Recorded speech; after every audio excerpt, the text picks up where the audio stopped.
Final da Champions tá chegando com promessa de um jogaço. Carlo Ancelotti finalmente fala como técnico da seleção brasileira. E no CS, a Vitality aumenta o seu recorde histórico e institui uma nova era implacável após o título da IM Dallas. Um disclaimer aqui que a gente sempre traz. Se você quiser pular pra parte do vídeo do tema que te interesse, é só clicar aqui embaixo na seção capítulos e você seleciona o trecho que você quer ver sobre o tema que mais te interesse. E se não existe só um tema específico, fica aqui para ver o vídeo inteiro. Olá pessoal do canal Fluxo Eleven, eu sou o Gustavo e sejam bem-vindos ao nosso canal ainda em construção, que aborda diversos temas de esporte convencional, preponderantemente o futebol masculino, mas a gente traz também conteúdo da Kings League e do Counter-Strike, que é algo que eu acompanho bastante de esporte eletrônico. Clica no botão de like aí e se inscreve no canal, para não perder muito conteúdo bacana que tá chegando aqui. Vamos rumo aos 100 inscritos por aqui. Bora pro vídeo, eu sempre deixo aqui imagens ilustrativas para não ficar o vídeo inteiro olhando pra minha cara. Então primeiro a gente vai falar da final da Champions. E eu considero uma promessa de jogaço. Jogaço mesmo. São dois dos melhores times do mundo. Dois dos melhores times da competição que vão se enfrentar nessa final. Tem tudo... Já vai começar absurdo, né? Já tem show do Linkin Park abrindo o jogo. Ou é no intervalo, não sei, mas já tem show do Linkin Park no evento da final da Champions, uma das minhas bandas favoritas. A gente tem aí, por meio de toda a competição, dois times que...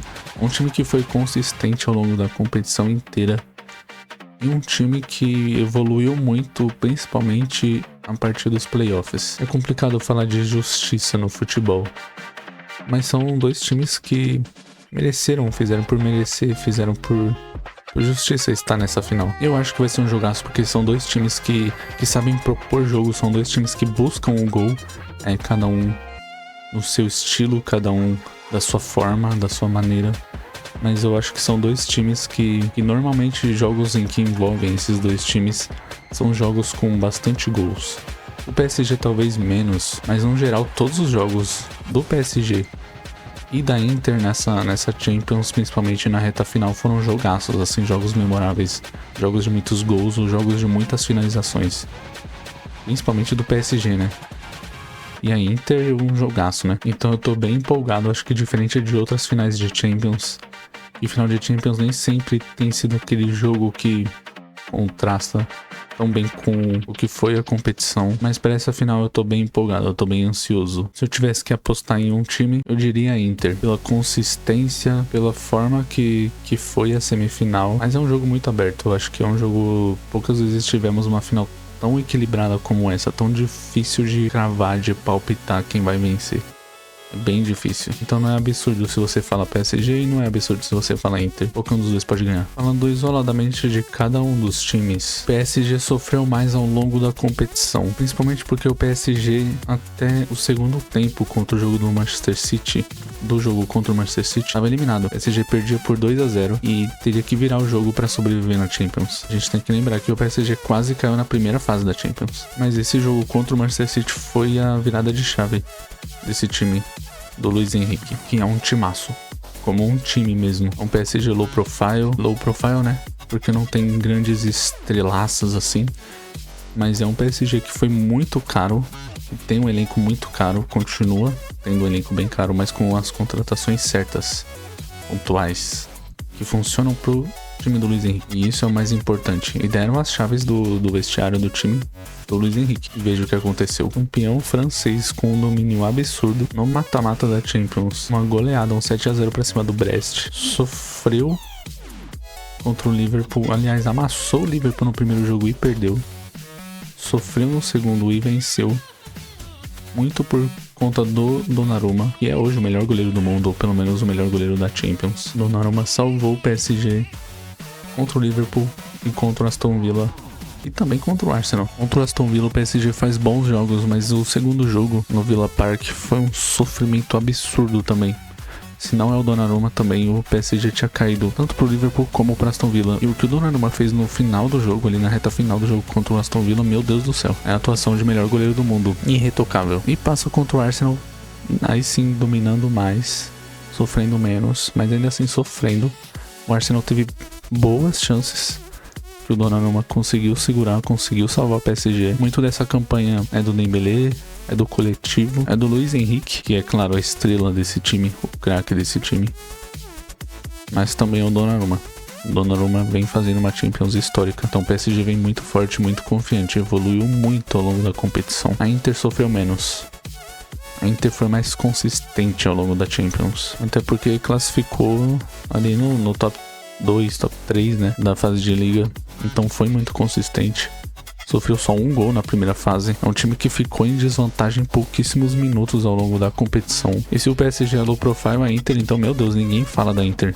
Poucos falavam da Inter, do Simone Inzaghi. Passa pelo Feyenoord sem grandes dificuldades. Aí aqui se encontra o Bayern, sofre um pouco mais. Mas ainda assim a gente vê um time que... a Inter engana, tá? A Inter, muita gente acha que é um time que é retranqueiro, que é um time que é só defesa. Não, é um time que sabe se defender muito bem. Mas é um time que tem um estilo de jogo um pouco mais defensivo ou reativo. Mas não é só isso. A Inter é aquele time ardiloso, aquele time perigoso que você não sabe pra onde vai, você não sabe o que vai fazer e te ataca do nada e faz um gol em você do nada. De repente você toma 2, 3, 4 gols desse time. Você tá vencendo a Inter e toma uma virada do nada, assim, toma um empate, uma virada muito do nada. É um time muito perigoso de se enfrentar. Contra o Bayern a gente viu isso, e principalmente no melhor jogo da Champions, que foi contra o Barcelona. Melhor jogo dos últimos anos no futebol, né? Que jogaço. Um time que faz 4 gols nesse Barcelona, que faz 7 gols no Barcelona, não pode ser considerado retranqueiro. Protagonizou o melhor jogo dessa Champions dos últimos anos. E um jogaço em que a Inter propôs o jogo, em que a Inter foi pra cima, a Inter abriu o placar, a Inter aumentou o placar, aumentou a vantagem. A Inter viu o Barcelona virar o jogo, empatou e virou de novo. Então a Inter é um time que sabe muito bem como atacar também. Não se engane achando que a Inter é um time retranqueiro, que é um time só defensivo. Vai ser um jogaço. E a Inter precisa dessa Champions, porque perde o campeonato italiano para Napoli, é eliminada da Copa da Itália pro Milan, um 3-0, domínio completo do Milan, ou seja, o maior rival. O que sobra é a Champions. Um time que imaginava ganhar uma tríplice coroa pode ficar sem nenhum dos 3 títulos. Vamos para falar rapidamente sobre a convocação do Ancelotti. Eu achei a entrevista coletiva incrível, toda a cerimônia, eu achei muito boa. Em bom tom, as perguntas muito boas também, as respostas melhores ainda.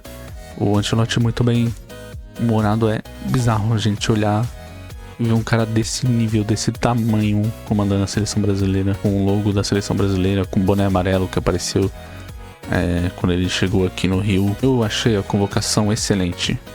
Excelente, com alguns pontos. Eu acho que os 3 goleiros são isso mesmo. O Ederson lesionado, né?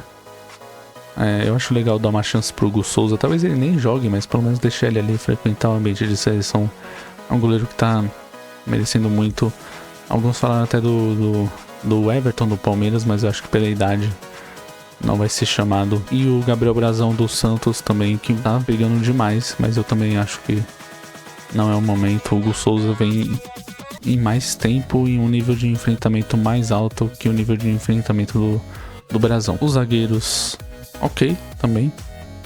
Não tinha como ser melhor. O Danilo é uma questão, o Danilo como lateral ou o Danilo como zagueiro, né? Uma liderança do elenco, alguém de confiança que o Ancelotti já conhece. Eu acho que esse é um dos pontos. Eu não chamaria o Danilo, mesmo sabendo dessas questões, mas é alguém de confiança do Ancelotti, né? Ele vai saber trabalhar com isso. A gente tem que lembrar que é uma convocação que ele teve auxílio, não é uma convocação 100% dele, até porque ele chama muita gente do futebol brasileiro. É claro que ele conhece, mas não acho que ele assista tanto assim. Bastante gente do Flamengo, né? Mas é uma convocação que não foi 100% Ancelotti. Só pra deixar claro. No mais, os outros laterais eu acho ok também. Muito legal a convocação do Carlos Augusto. O meu único ponto aqui é o Danilo, por enquanto. Os meias eu gostei muito do Andreas Pereira voltando pra seleção. O Casemiro também tá fazendo por merecer. É alguém de confiança do Ancelotti, que foi muito potencializado também por ele. E que tá jogando demais no Manchester United. É um dos poucos, né, que tá jogando naquele time horroroso do Manchester. Ederson da Atalanta é bom ver na seleção também. O Antony que tá jogando muito, algumas pessoas concordam, outras não. Eu gosto, até porque primeiro, o Neymar fora da seleção, obviamente a questão física, o Ancelotti explicou isso. O Neymar ainda não tá 100%, tá voltando de lesão, mas é alguém que vai ser chamado. O Ancelotti já falou que contamos muito com ele, então o Neymar vai ser chamado nas outras convocações estando 100%, né? Estando bem fisicamente. E o Ancelotti só vai chamar se estiver bem. Porque ele também não chamou o Hendrick, não chamou o Rodrigo. Que são jogadores que ele conhece, que ele trabalhou no Real Madrid recentemente. Mas que não estão bem 100% na condição física. Então, diante disso, eu achei a convocação do Antony muito boa. É muito bom ver o Antony. O Antony tá muito confiante, tá jogando muito bem lá no Betis. Uma retomada muito importante na carreira. O Estevão, legal também, frequentando o ambiente de seleção. O ponto do Richarlison, que é um jogador também de confiança do Ancelotti, é um jogador que tá bem, mas já esteve melhor. Aí o pessoal fala do Pedro, mas o Pedro não tá 100% também, nem no Flamengo ele tá jogando 100% do tempo. Eu acho que é na mesma linha do Neymar. Eu não acho que seja o momento ainda pra chamar o Pedro. Tem que esperar ele ficar 100%. Aí eu acho que é perfeito pra chamar o jogador do Flamengo. No momento, não. Mas a questão é a convocação do Richarlison, se teria um nome melhor ou não. Mas eu acho legal, O meu eu da razão fala que talvez não fosse a melhor opção, mas o meu da emoção, eu gosto muito do Richarlison, gosto muito do Pombo, então acho muito legal o Richarlison convocado. Vamos ver como é que vai ser essa próxima data FIFA aí com a convocação desses jogadores, como o time vai se portar, não só taticamente, mas mentalmente também. Vamos ver como é que o Ancelotti vai conseguir recuperar essa seleção. Eu tô muito confiante. Confesso, estou iludido. Rapidinho aqui sobre CS. A Vitality venceu a IEM Dallas e o time vem com um domínio absurdo. 30 vitórias consecutivas em LAN, né? Sendo o segundo maior recorde da história do Counter-Strike. O primeiro é aquele de 60 vitórias da NiP, que eu acho praticamente impossível de ser batido. Eram outras condições e outros tempos. Mas o domínio da Vitality é assustador. Pouquíssimas vezes, ou nunca, talvez eu nunca tenha visto um time com domínio tão grande, ganhando de Spirit, ganhando de Mouse, ganhando jogos assim dificílimos, gigantescos. A Falcons várias vezes, a Mouse mais uma vez, a Mouse aqui de novo. Um time que nas finais a gente pode ver aqui que ganhava de 3-2, 3-2, 3-2. Dessa vez um 3-0. Pouquíssima chance pra Mouse. Ganhar da Vitality numa MD5 é uma coisa muito difícil. Ganhar MD3 já é. O MD5 é ainda mais difícil. O que a Vitality está fazendo é bizarro, é assustador e tá chegando o Major. Talvez semana que vem eu fale um pouco mais sobre o Major, né? Por enquanto eu vou só passar aqui por cima do CS, falando da Vitality, que é o melhor time do mundo, obviamente. Se mantiver desse jeito, o Major é deles, sem dúvida. Mas vamos ver, Major é diferente. Major, às vezes, o time que tá lá no topo, amassando todo mundo, perde, acaba caindo. E um time, às vezes, que tá lá embaixo, o underdog, chega no topo, né? Vamos ver como vai ser. Então é isso, esse é o Fluxo Eleven. Deixa um like, se inscreve e até a próxima semana.